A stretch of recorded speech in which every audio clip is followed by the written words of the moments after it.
이렇게 해서 강제집행을 신청하는데 지금 금전채권에 기초한 강제집행, 부동산에 대해서 신청한 것을 우리가 이제 경매 신청한다라고 보통 얘기하는데, 강제집행은 기본적으로 세 가지 단계가 진행돼요. 세 가지 단계로 여기 써 있듯이 요 대상, 강제집행할 대상을 처음에는 압류를 해요. 그 다음에 이것을 갖다 현금화 해요. 그 다음에 배당받아서 자기 돈 받을 거 변제 받는 이런 3단계 절차를 거쳐요. 그러니까 압류를 해요. 항상 강제집행이라는 것은 일단 압류를 해요. 압류를 하는데, 동산의 경우는 압류가 집행관이 압류를 해서 집행관이 점유를 해요.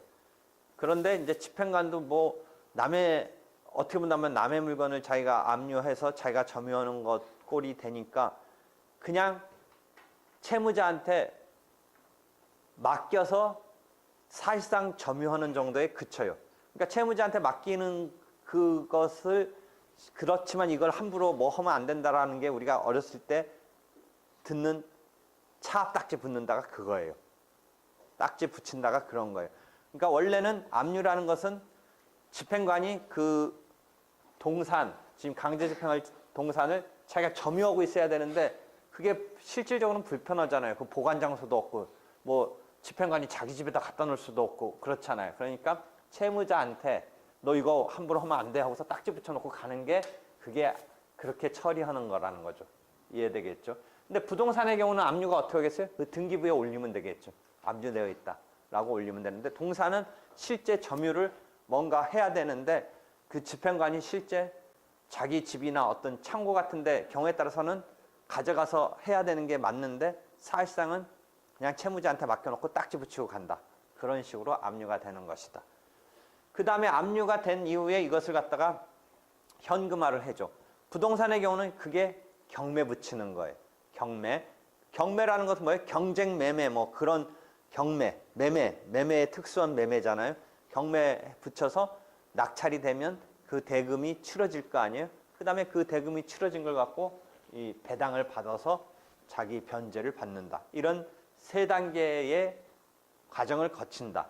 그러니까 금전채권에 기초한 강제집행은 압류, 현금화, 그 다음에 배당, 변제, 만족, 이런 과정을 거친다. 그래서 압류, 현금화, 배당,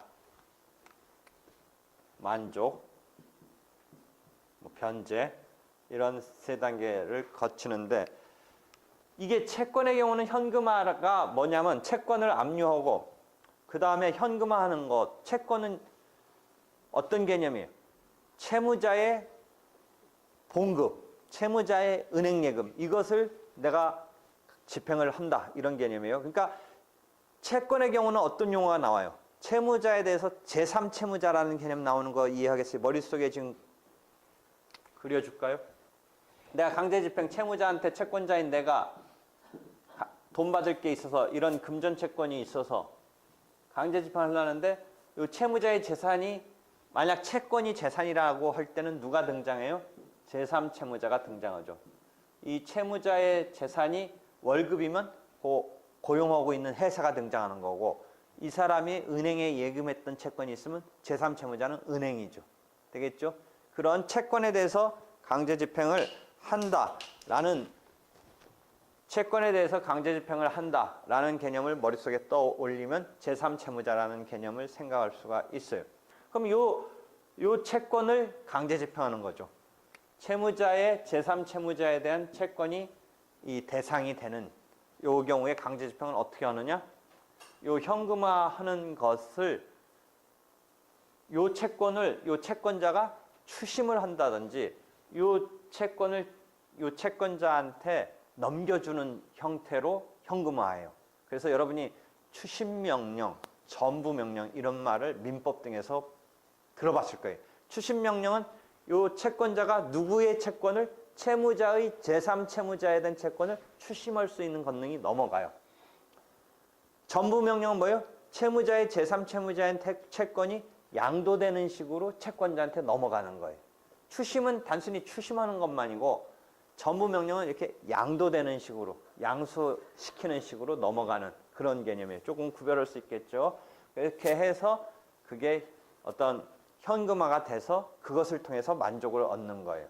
되겠죠. 그러니까 어떤 만족이 되겠어요? 채권자 입장에서는 제3채무자로부터 추심해서 받든지 제3채무자로부터 양수인의 입장에서 받는 거예요. 그래서 자기가 받을 돈을 만족하는 거예요. 이해되겠죠. 그런 식으로 지금 강제 집행이 되는데 이런 3단계의 절차를 거친다. 어떤 경우이든지 강제 집행은 기본적으로 이런 3단계의 절차를 거쳐서 이제 권리를 만족하게 된다라는 거죠. 그 가운데 부동산에 대한 금전 집행을 보려고 그래요. 지금 금전 채권의 집행 중에 부동산에 대한 집행이 있고 동산에 대한 집행이 있다. 우리가 물권법에서는 동산은 부동산 동산을 구별하고 채권은 또 채권이라고 하고 물권의 내용에 있어서 구별되는데 강제 집행은 채권도 넓은 의미의 동산이라고 그래요.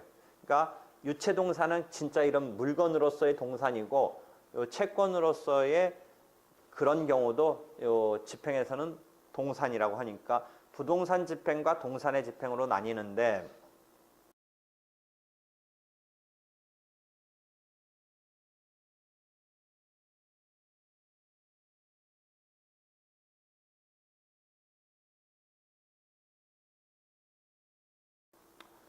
지금 말한 거에 이 집행의 대상에 따른 분류가 조문의 민사집행법에 어떻게 나타나고 있는지를 지금 화면은 좀 흐린데 나타나고 있는 그 표예요. 그래서 읽어보면 돼요. 그래서 부동산에 대한 금전 집행은 우리가 경매한다 라고 했을 때 이미 경매도 집행권원이 필요 없이 경매 신청해서 집행을 하는 것이기 때문에 강제 경매의 것에 준해서 생각하면 돼요.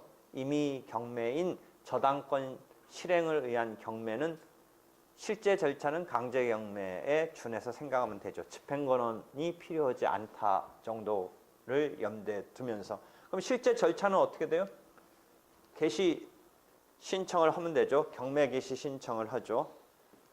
그래서 법원이 오케이를 해주면 경매해도 좋다라고 개시 결정을 내리면 그 다음에 이제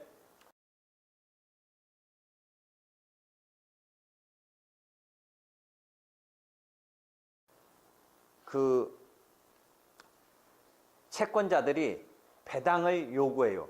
이 배당 요구에 있어서 하나 알아둘 것은 여러분이 민법에서 배웠으리라고 보이는데 채권자 평등의 원칙 이런 걸 민법에서 배웠어요. 집행에서도 평등해요. 그러니까 평등주의라고 해서 강제 집행하는 단계까지 실제 집행을 신청한 사람 말고 또 다른 채권자가 있으면 뛰어들어도 돼요. 그 다음에 더더욱 평등하게 나눠받아요. 조금 어떻게 보면 불합리할 거예요. 내가 막 해가지고 나는 마음 급해서 했는데 나중 되면 다 똑같이 뜯어가가지고 내 목은 있지도 않아요. 어떻게 보면. 그러니까 그런 것을 우선주의를 취하자는 이런 주장도 있어요. 그러니까 평등주의에 대립되는 강제 집행에 있어서 우선주의라는 게 있어요. 용어 느낌 알겠죠? 우선주의는 뭐겠어요? 신청한 사람이 우선 가져가고 나머지야 나중에 어떻게 하든 말든 나 빼가겠다로 했으면 좋겠는데 그런 입법주의가 있는데 우리는 그건 아니고 평등주의예요. 그러니까 신청한 사람이 독식하는 게 아니고 어느 순간까지 나머지가 막 뛰어들어요. 나중엔 더 황당한 막 가짜들도 뛰어드는 거예요. 막 인위적으로 만든 빚잔치라고 해서 막 이왕 뺏길 것 같으니까 막 친척들 보고 너 나 채권 있다고 그래가지고 뛰어들어서 조금이라도 우리 이렇게 해서 빚잔치를 하면서 가짜도 막 뛰어드는 거예요. 거기에. 가짜 채권자들도. 그래서 나중에 보면 실제 한 푼도 못 받아요. 한 푼도. 그러니까 너무 불합리한 거 아니냐인데 하여튼 지금 평등주의예요. 그러니까 이 배당을 막 요구해요. 배당을 요구. 그 다음에 매각 준비를 해요. 그래서 매각 방법 등을 이제 지정해서 매각을 실시해요. 그래서 유찰되면 새롭게 경매를 절차를 밟아요. 그 다음에 매각 해서 결정이 됐는데 거기서 허가가 안 되면 새롭게 경매를 절차를 밟아요. 그다음에 매각으로서는 결정이 됐는데 그 결정된 사람이 돈을 납입을 안 하면 어떻게 돼요? 이 경우는 재경매를 해요. 신경매가 아니라 재경매, 재차. 그렇게 해서 납부가 됐으면 이제 이전 등기 해주고 그 매각대금으로서 배당 절차를 받는다. 이런 식으로 지금 절차가 진행돼요. 그러니까 여러분이 무슨 재테크라고 해가지고 한때 뭐 경매 열풍 뭐 이런 거 있고 그 경매 가서 뭐 집을 싸게 뭐 산다는 얘기도 있고 또 잘못하다 거기 샀다가 오히려 막 복잡해지고 이상한 사람들이 있어가지고 그게 별로 일반 사람들이 적당하게 뭐 거기 순수한 마음으로 해서는 이상하다 그렇게 할 게 아니다 뭐 등등 얘기 듣잖아요. 하여튼 여러 가지 뭐 이야기를 하고 뭐 한때는 그 폭력배성인 사람들이 막 경매장 이렇게 장악고 일반 사람들은 해보지도 못하고 막 그런 얘기도 있었고.